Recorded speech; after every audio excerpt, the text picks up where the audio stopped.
college sports might actually be cooked, because there's two bills floating through Congress this week that are going to change everything about NIL and player salary. And I'm going to try my best to make this as not boring as possible, so just stick with me. For literal decades, the NCAA ran a scam, stopping players from getting paid what they're worth. But since the House settlement a few years ago, that has just caused even more madness with the NIL and the transfer portal, because the Supreme Court blew their entire old system up, saying the NCAA business model would be flatly illegal in almost any other industry in America. But now the NCAA is desperate for Congress to pass this new amended SCORE Act this week. And essentially all this act will do is give full power to the conferences, the schools, and the NCAA itself, which in better terms, most people call this a monopoly. And what the NCAA is trying to do is make the school money cap 100% legal. They're basically asking for a get out of jail free card so they can cap payments without getting sued, because they keep getting sued. So each school has about $20.5 million to give out for NIL each year. And if the SCORE Act is passed, they can actually lower that number, saying it's not sustainable to pay their players $20.5 million.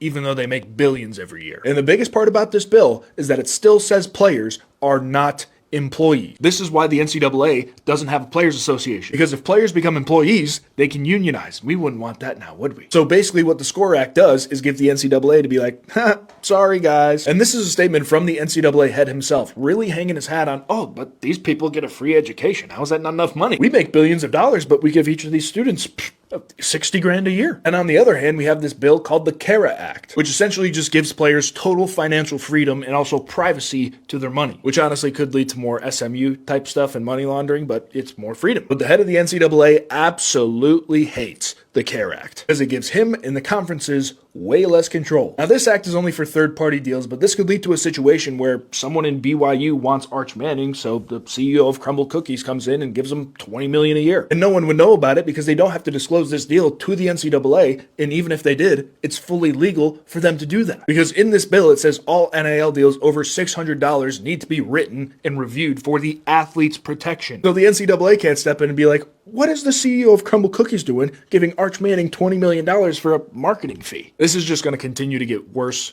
and worse, but let me know if you want the SCORE Act or the CARA Act, because they both seem horrible.